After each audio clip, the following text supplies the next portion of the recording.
All right, guys, welcome back. Appreciate Bleacher Report as always for having me. I'm Jake Ellenbogen, and today we're going to stick with our draft coverage, the Rams draft coverage.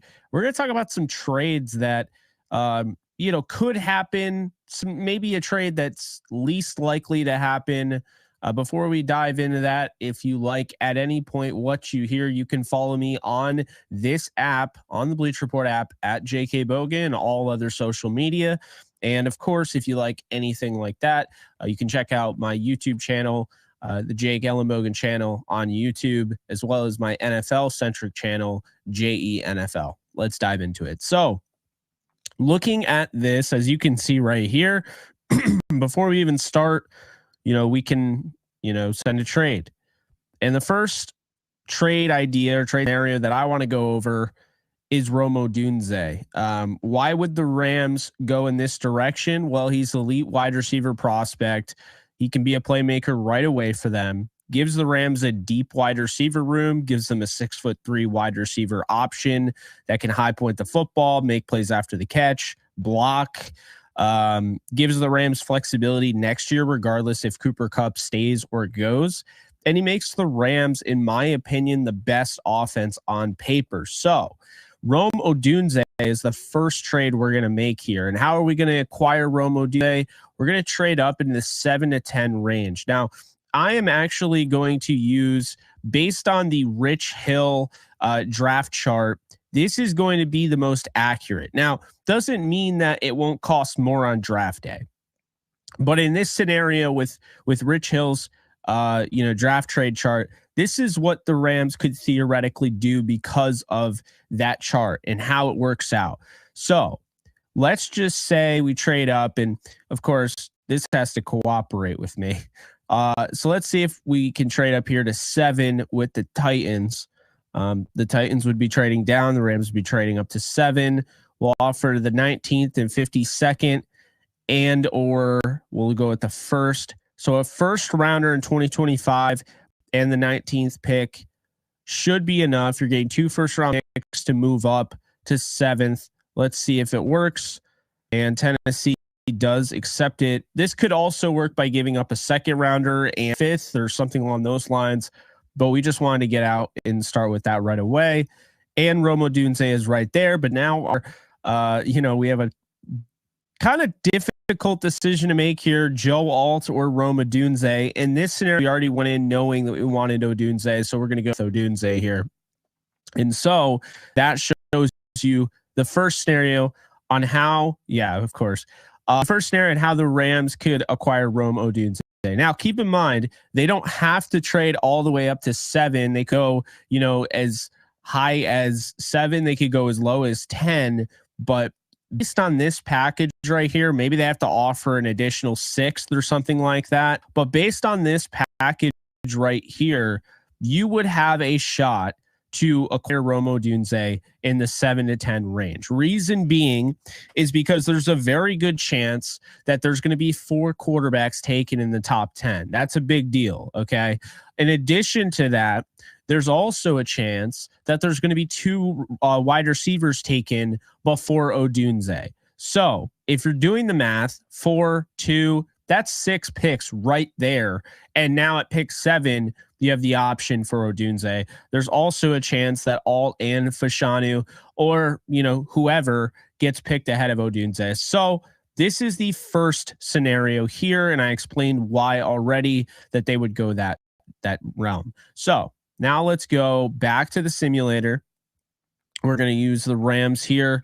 The next one is Joe Alt. We'll see if it cooperates here. This might be a little bit of a pain, but Joe Alt, I have him same thing. If you're going to trade up for Joe Alt, you got to get in the 7 to 10 range. Could he go higher? Absolutely. But with Malik Neighbors, with Marvin Harrison Jr., with the 4 quarterbacks, and I keep saying 4 because we already know Caleb Williams, we already know Jaden Daniels, Drake May, but it sounds like J.J. McCarthy is getting a lot of buzz and could go as high as top 5. So with that said, those 4 quarterbacks create opportunities here for the Rams.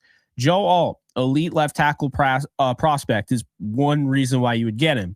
Immediately dominant right away. This is one of the better prospects I've seen at the left tackle spot in a while. He gives the Rams a deep tackle room because they would have him, they would have Alaric Jackson, and they would have Joe Noteboom. And that's not even including on the other side where you have Havenstein, you have Logan Bruss, who you drafted in the 3rd round. You have not Tremaine Ankrum. You have Warren McClendon. So a lot of guys there, deep. This gives you a monster franchise tackle, and it guarantees 4 of the 5 guys for the future. The reason I say 4 of the 5 is because Havenstein's getting up there in age. Currently, you have Kevin Dotson signed to a 3-year deal, and you have Jonah Jackson signed to a 3-year deal, and Steve Avila isn't going anywhere. You're going to end up signing him to a long-term deal. Now you add 4, now 5 years, because of a first rounder would give you that 5th-year option. So now you add a guy like Joe Alt, and now you have 4 out of the 5 guys for a long time, and he makes the Rams offense, in my opinion, the best in the league on paper. So how do you do that? We're probably going to stick to 7 here to make this easy. Again, this could work, but I think this is probably your best bet. And, obviously you'd probably have to add something else. This is just telling me it's going to accept it. So we're going to offer the trade, and they're probably going to accept it. Yes, they did. And now Joe Alt, of course, had to be drafted by the Chargers. So to make that annoying, we'll go back here. Let's go and try and get Joe Alt this time. And this is just, we don't actually have to show it, but it's just good for, demonstration purposes. So, okay. And Joe Alt is there. And then boom, you have Joe Alt, your franchise left tackle. You didn't give up any capital in this draft. And there's a chance you might have to, but in this scenario, you give them 2 first-round picks. They feel happy enough to take this, and there you go. They love the great job, all that. Top 40% of LA Rams drafts, so well there. Okay. Now let's move on here, and we're going to talk about the other option. And they might not have to trade up as high. I'm going to say in the, let's say, 7 to 13 range, depending on how the draft goes. It's Olu Fashanu out of Penn State, another left tackle. Why would you do this? Elite left tackle.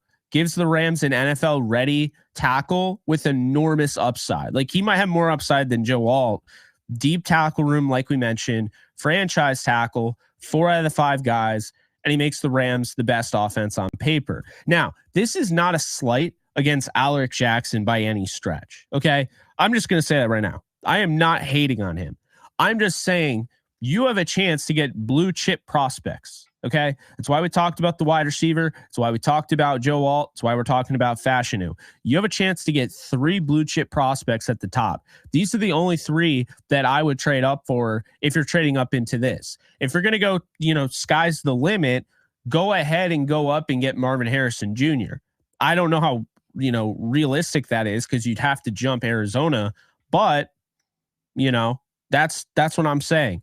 As far as realistic trades, these are the guys the Rams would trade up for. So with that said, we have this.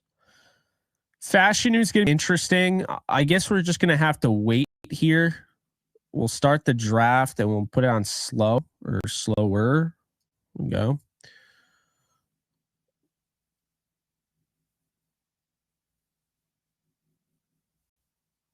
Okay. So I don't think the Falcons are looking at tackle. They have a really good looking offensive line right now.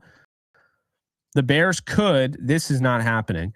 The Bears could here. So let's say we move up to 9 with the Bears and give them 52 and they take it. So instead of giving up your first rounder next year to acquire Fashanu, you end up trading the 2nd round pick. So you do have a pick next year that you could also use in this draft. So that's something to keep in mind. Because, by the way you want to look at it is a first round pick in 2025 is worth half the value of your first round pick in 2024. So it's basically like a 2nd round value. And a 2nd round value could get you with some change, of course, could get you a later round pick. So that's something to keep in mind. So let's pick here at 9. We're going to go with Fashanu. They're going to hate us because they have him as 18th. I don't see that. He's going around this area right here. This is where he'll go. So we're going to pick Fashanu here. And there you go. I'm going to skip this because it's taking forever. There we go. So let's see what they give us. So far, so they said we should have drafted Quinion Mitchell. See, I disagree with that. Although I really like him, so it's not anything about that. Okay. We got pick 9, traded away pick 19 and 52. Don't have a second round pick now. You have 2 third round picks. You have a franchise left tackle. They hated this move. I like this move. So now is the intriguing part here. Okay. This is where it gets interesting. And the reason I say that is because you're not even aware of where we're going. I said trade ideas. I did not necessarily mean only draft. I said during the draft, right? Draft day trade ideas. So this one upcoming is going to be a little bit of a shocker, but hear me out because I don't know if it's necessarily going to happen. It seemed a little bit pipe dreamy, but if a team is going to do this, it's going to be the Rams. Okay. I feel very confident if this guy is available, the Rams would make a play, especially where they are right now without Aaron Donald. So with that said, we're going to go to the Dallas Cowboys. Okay. We're going to offer the Dallas Cowboys the 19th overall, the 52nd overall, the first round pick in 2025, and a 4th rounder. And we are going to acquire the rights. In my opinion, I think he's the best defensive player in the league, Micah Parsons. So they accepted the trade. There you go. Okay. Would that happen? I don't know. But we've heard a lot of rumors lately about Micah Parsons. Okay. We've heard a lot of rumors about Micah Parsons and potentially being traded, not being brought back, not being re-signed, wearing thin. And it's coming from Dallas radio. So I take radio with a grain of salt. Not saying everybody's that way, but at the same time, why would Dallas radio want this even being said? This could be an old school, smear campaign to try and lower his value in free agency, which is scummy. And I'm not for it, but I understand that this is something that happens.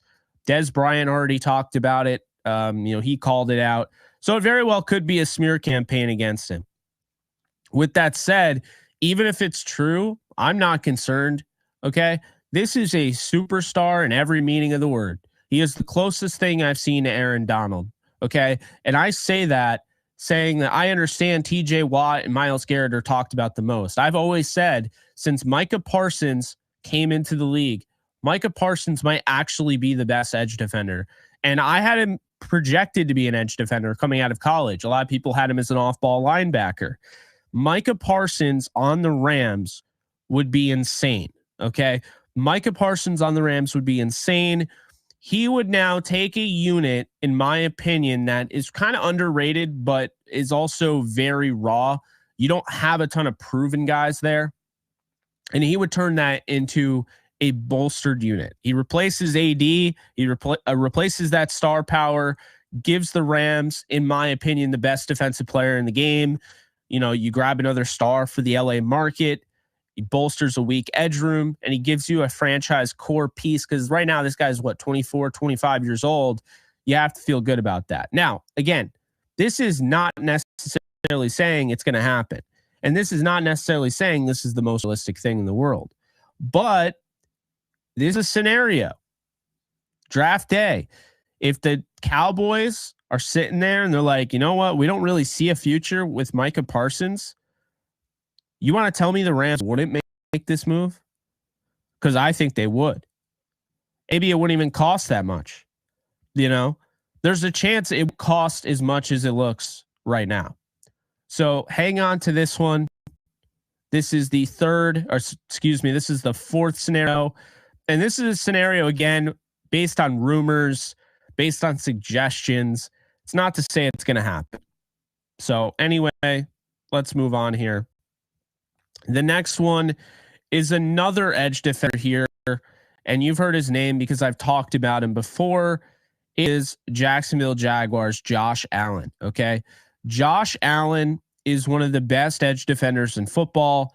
He's the reason why we call them edge defenders, not just a rusher, although I think he had 17 sacks last year.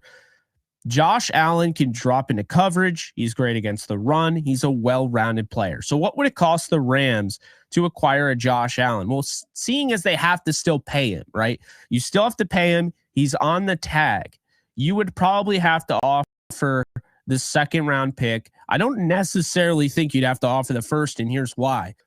Don't forget, it wasn't that long ago. It really wasn't that long ago.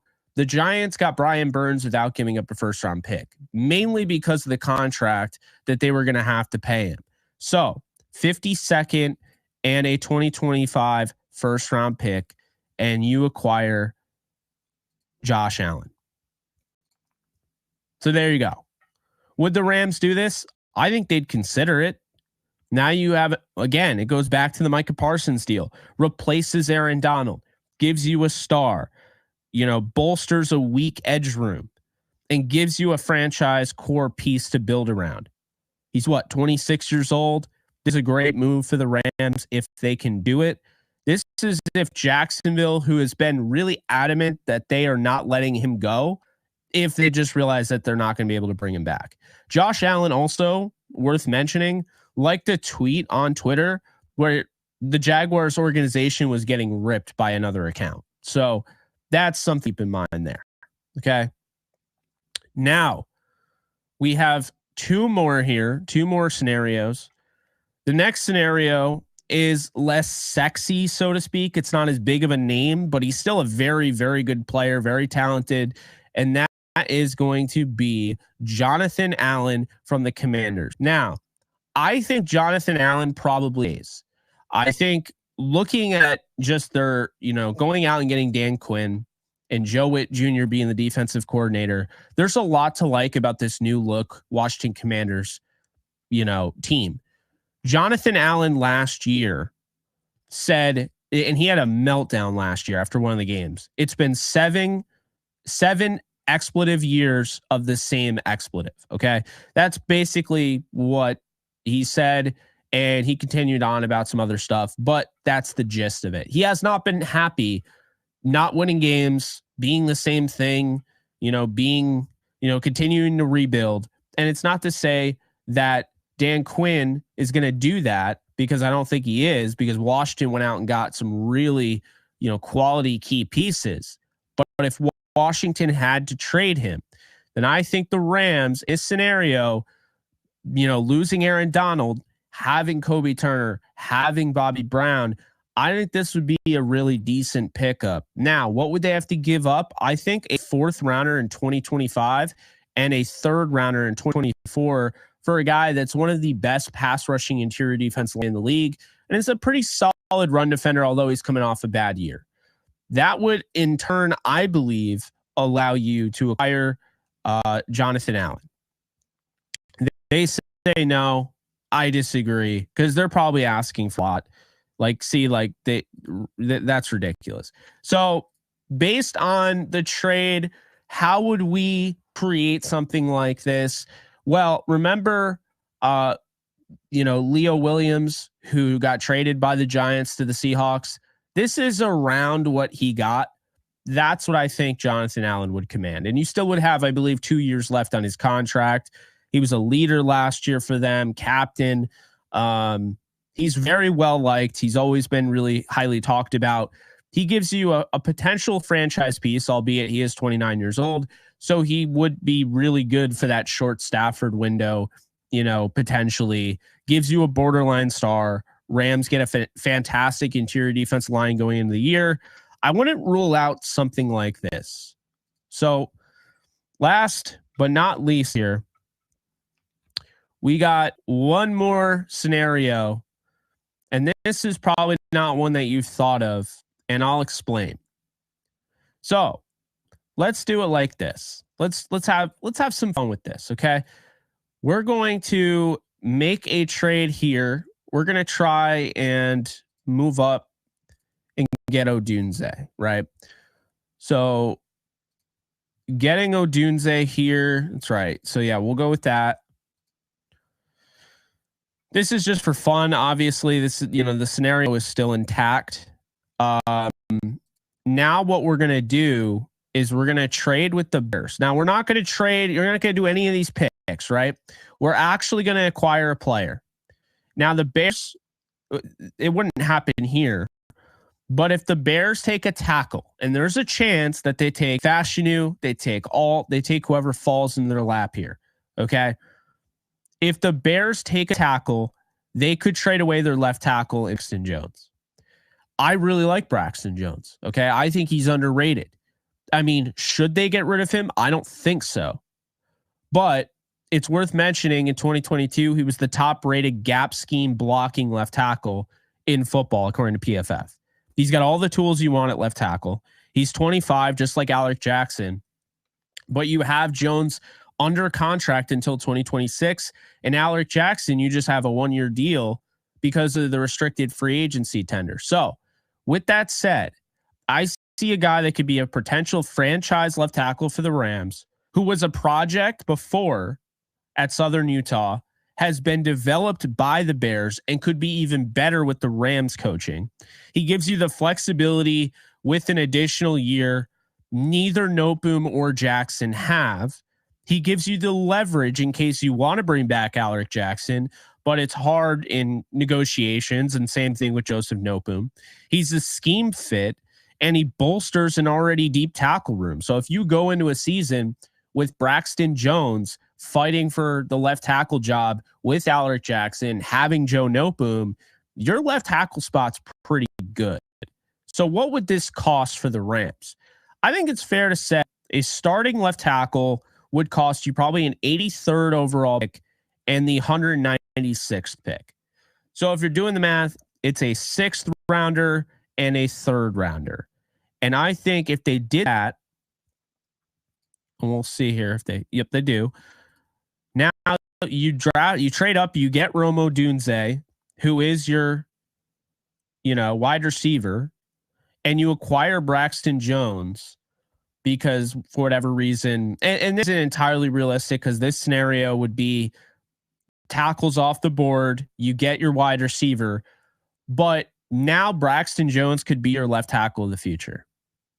That's how I see it. So those are 7 scenarios here.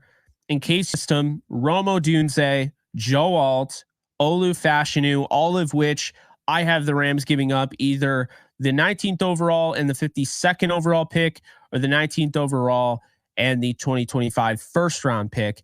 Then you have Micah Parsons, who's the 4th option, who I, again, think is the least likely, but somebody to monitor because he is the type of guy the Rams would go after. It'd be kind of like the Jalen Ramsey situation when they went after him. It would take the 19th overall, the 52nd overall, the 2025 first overall, and the 2025 fourth round pick, excuse me. And then you have Josh Allen, who I believe would take a 2nd this year and a 2025 first. Jonathan Allen, who would take a 3rd this year and a 2025 4th. And Braxton Jones, 83rd overall, 3rd round, and a 6th rounder. Now, are the Rams even going to trade? Who knows? I think they do. I think they trade up. I just can't see them staying at 19. Could also see them trading down, but I think they trade up. I'm curious what you guys think. Definitely, be sure to let me know. But that's all I got for you guys. So again, I think that there's a lot of opportunity here for the Rams. And the logic behind trading the 2025 first is that if you're the Rams right now, you have to imagine that's going to be a lower pick, right? You have to imagine that you're going to be picking in the 30s or the high 20s. And so if that's the case, then maybe that's how you justify it. Okay. Hey, instead of sitting here and waiting for our draft pick next year, we've learned how to draft without a first rounder. We like this draft. Let's go out and get our guy. There you go. Blue chip prospects, they are not every single year. They're not every single draft. And there's not as many as there are in this draft. I mean, Rome Odunze is a blue chip prospect. So is Joe Alt, and so is Fashanu. So will be interesting to see what they do. If I'm the Rams, I'm getting one of those three: Rome, Alt, or Fashanu. That's how I feel.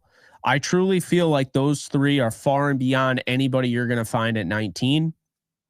I think you need to make those moves. I've seen a lot of mock drafts where Fashanu falls to the Rams at 19. They trade down. I just don't see that. I see mocks where Odunze falls to 13 and the Rams don't trade up. I don't see that. Again, they met with Odunze at the combine. And if you haven't been following me before, and this is the first time you're ever seeing me, then you probably haven't heard my whole point on Joe Alt, is that Tony Pastores, who is the main cap guy for the Rams, his brother coached Joe Alt in high school. So there's a connection there. I'm going to keep pounding the stump on that because I think that's real. And, you know, Fashanu is Fashanu. So those are three outstanding prospects. I hope the Rams get one of them. If they don't, there are definitely options at pick 19. They could also, again, trade down, but we'll have to see. Appreciate you guys hanging out with me. Be sure to follow me on all social media at JK Bogan. If you like my Rams content, you'll like my YouTube channel. It's just Jake Ellenbogen. And if you want to check out my NFL related content, you can check it out, JENFL on YouTube. I hope you guys have a great day, and I'll see you guys soon. Later, folks.